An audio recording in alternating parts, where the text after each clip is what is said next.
Hello everybody, and as you can see, it's one of those days again where it's time to go in the greenhouse and do some sowing in there. The field has come up into flood again, and I see they've just put some signs out on the main road. Our lane is closed, has been for a couple of days, but now they've put some signs up on the main road, so that'll be closed as well tomorrow, I expect. I've decided to grow some, or sow some carrots today, and these are Nance 5, early Nance 5, and you can see the seeds there. And I'm going to put these in 30 litre buckets, and I shall sow them and leave them in the greenhouse until they germinate, and then I shall put them into the polytunnel, which is how I usually do an early crop, and it's worked quite well for us. And I don't know if you can see, I do take my time when I'm sowing them, save me having to thin them out. If you do it once, it saves a lot of time later on if you do it, and I only sow one seed per station. And all I've done here, I think you can see this compost. This compost is from last year's potato pots, and the year before it would have grown carrots or parsnips, and the year before that it would have grown potatoes, and you can still see that it is perfect quality still. So you can see why I save all my compost from the pots.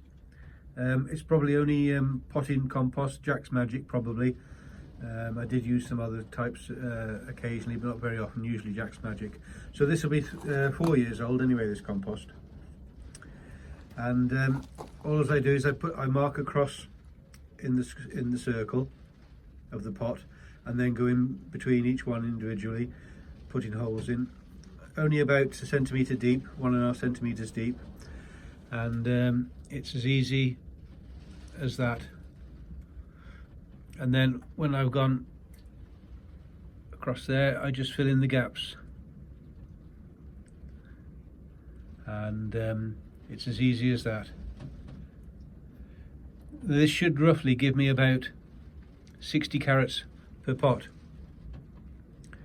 and if you're sowing in a row, you probably sow about 50, maybe 100% more than what you need if you just sprinkle them in a row.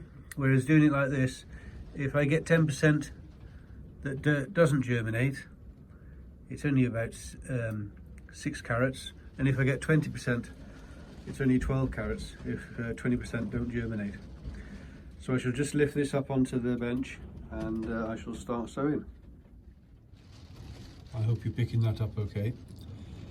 No, I always say to you, please leave a comment, because you learn so much from the comments, and I've had a couple of people that are regular contributors to the channel.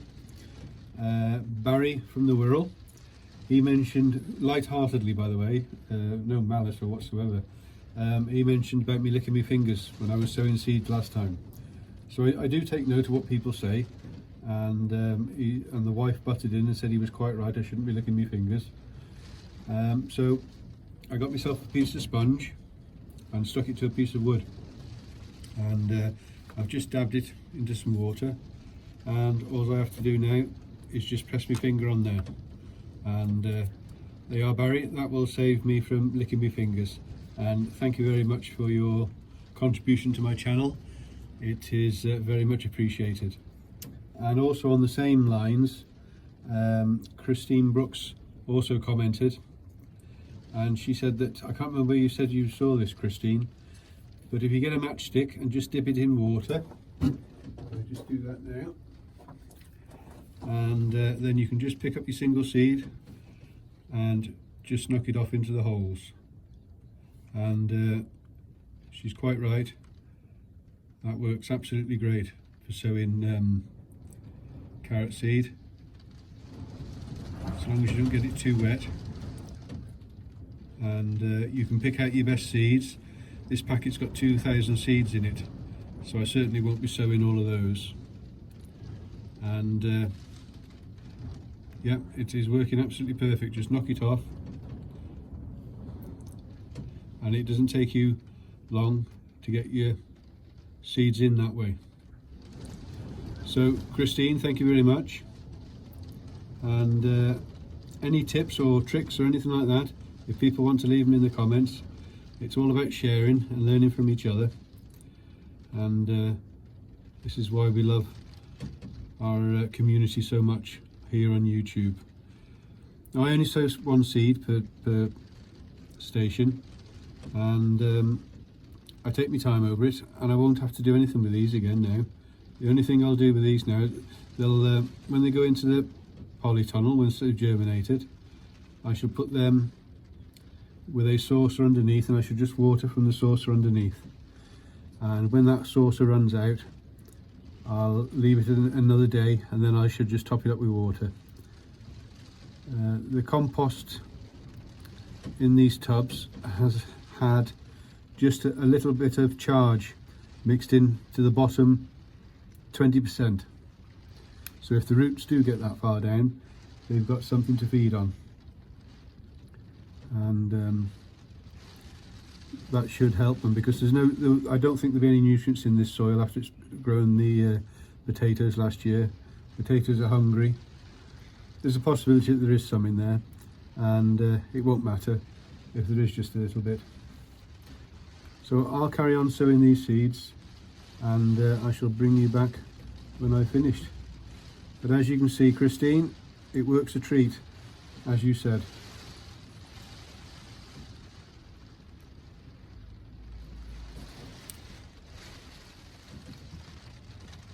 So that's all the seeds sown, and all I do to cover them up is just tap the sides of the pot, and they'll all disappear. And there we are, and that's all I shall do for these. And I shall put them on the floor in the greenhouse, and a couple of weeks they should be through, and then they'll go straight out into the polytunnel, and they'll give us a nice early crop. And it gives you main crop chance to get established before you start picking them. So doing an early crop like this is a good idea. On the floor in the greenhouse, you can sow them, and they should come through no problem. Smaller pots as well. These should only grow to about 6 inches, if that. I mean, this is 12, 15 inches tall, 18 inches tall. So good idea to get yourself started now, and hopefully we'll soon be enjoying the carrots. Take care, everybody. If you like what you see, please consider subscribing, and if you hit that little bell, you'll get a notification every time I do an upload. Hope you all have a great week ahead. Take good care. Bye for now.